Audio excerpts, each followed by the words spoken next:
John Wall had some interesting things to say on Run It Back with respect to Anthony Davis and where he thinks he might land. Quote, "You've been hearing he wants to go back to Chicago and see what's going on. I think at this point, AD's probably done with it. I don't want to speak for him, but I think he probably wants to move forward." End quote. That is John Wall today on Run It Back earlier this morning. Reaction, gentlemen? Look, Anthony Davis is from Chicago. Every athlete does not want to play where they're actually from. Kevin Durant is historically said, "I do not want to play for the Washington Wizards." Not saying he did say that. I'm being honest. Like he did say that. He's from the area. He did not want to go home. Like he decided to go to the Golden State Warriors instead of playing with John, as he knows, and Bradley Beal. So every athlete does not want to go home. So if we're assuming that Anthony Davis wants to go home, sure. Could that be fun for him to go back to Chicago? Cool. The question is like, what's in the package? I've seen some rumors about like maybe Kobe White's in there, Vooch. Like it has to be the salary has to match. They probably are going to have to get a third team. Anthony Davis is one of the 10 biggest salaries in the NBA. It's a very, very, very hard contract to trade. We'll see if he wants to go there. Hopefully, Chicago pays some picks because the Mavs sure need them, Bobby. They do, and that is like the conundrum, nipple that Mark Stein laid out last night. Is basically like, he is very, very, adamant that AD needs to play for a long time without getting hurt to make a team want to trade for him. And I view it that same way. Like if you trade him right now, he's hurt, he's injured, he's missed a million games in the last 9 months. You're not going to get back value for him. So you need to bring him back. You can get Luka Doncic for him. Well, sure, yeah. But you need to bring him back and get him playing games and get him looking good so that a team wants to give up what you would accept for him. The problem with that is, first off, it's a gamble because if he comes back, he could tear his Achilles, dude. So we don't know about that. But let's even move past that. It, unfortunately, is only a matter of time before he or really any high-level basketball player gets hurt. Guys get hurt all the time. Yeah. So it's always a roll of the dice every time you send him out there. And if you do play him, if you're trying to rebuild, you run the risk of actually winning a bunch of games whenever he plays. And so it could screw up the tank. So it's like it's a really, really it's quite a pickle that they're in right now. I think he should just be low managed. Like he's going to have to play games. They're not just going to be able to sit him out the whole time and trade him for good value. If they do sit him out, then you're going to have to probably take 80 cents on the dollar. If that, dude. Like if that. He makes so much money. It's just and not in like a bad way. Good for him, but no, it's just really hard to match salaries with $54 million. It's why Paul George, as we said earlier, it's still in Philadelphia.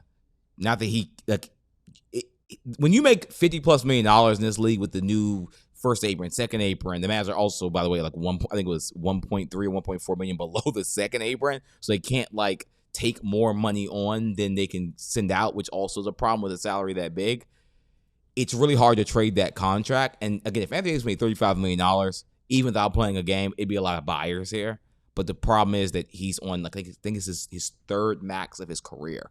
So it's going to be a really hard contract to trade. But the Chicago Bulls, who started this season 5-0, I think are 1-5 in their last 6 games. So maybe they get a little desperate. Maybe AD comes back. He's a top 15 player when he's actually on the court. Maybe he catfishes them.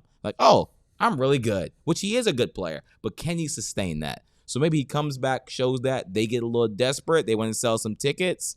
Boom. AD to Chicago. Well, I think that situation is also good because the Bulls have been so mid for so long. They've just been between 10 and 7. It's like the play-in tournament is sponsored by the Chicago Bulls. They're just in it every single year. Yeah, and so even if you're the Bulls, right? It's Vooch and whatever. I don't even want to say Kobe White, but let's just say it's Vooch and Kobe White. Picks. Right? And then a pick or something. You're probably not going to win the championship. Breaking news, right? But if AD's healthy, you're probably good enough to be a top 6 seed. You're probably good enough to win 45 games, 50 games, maybe, if you get real hot. And then who knows? Maybe you win a series or two, and then you're the best Bulls team that there's been in more than 10 years. There is some sort of value in that because the Bulls have been so bad for so long. Yeah, I think as we get deeper into this season, players who, sign deals in, the summer can start to be moved in December, obviously, move toward the February trade deadline. To me, and we'll get more into more detail as the months go on, for me, the direction is very clear in terms of what you have to do. It's much easier said than done given the situation they find themselves in, because it's tricky enough where if he plays and you start winning games, now you're messing up the quote-unquote organic tank. If he does play and gets hurt, now trade value plummets, but you've got to find a way to get him on the floor, manage him, and then be able to have him good enough to play to where teams will be attracted to eventually, move for him. And folks are not ready to get on this conversation yet, but I'm just going to rip the Band-Aid off because we need to get into that conversation too. I mean, Kyrie Irving need to be on the table too. So I disagree. Only if he wants. I'm not chopping that guy. I'm just not doing it. I don't think it's necessarily about chopping. It's about shopping. Sorry. Shopping is. I think it's about. I am not hacking and slashing Kyrie Irving. All right, he's safe. I think it's about doing right by Kyrie if he wants. This. What if he wants to be here? I think he does want to probably be here.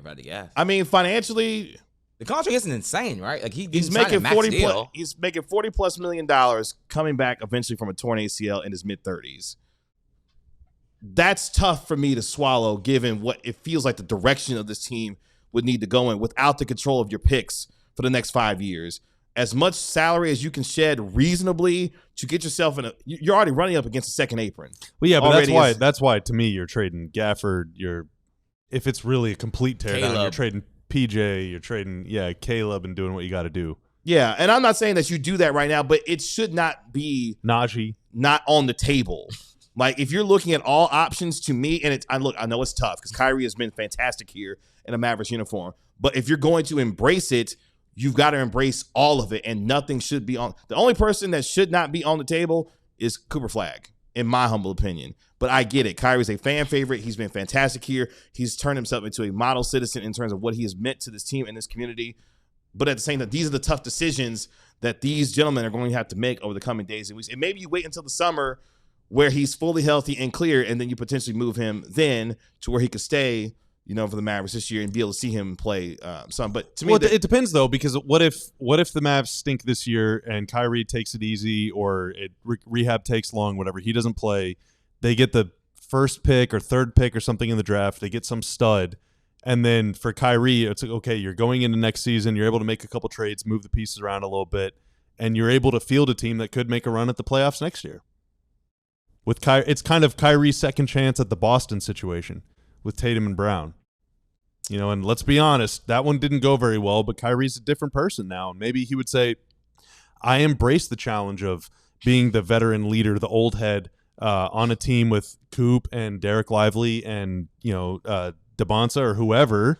And, you trade AD, you trade some other guys, you get some younger players in here, some picks, you're able to make a move. And all of a sudden it's like, yeah, why can't the Mavs be 8th again next season?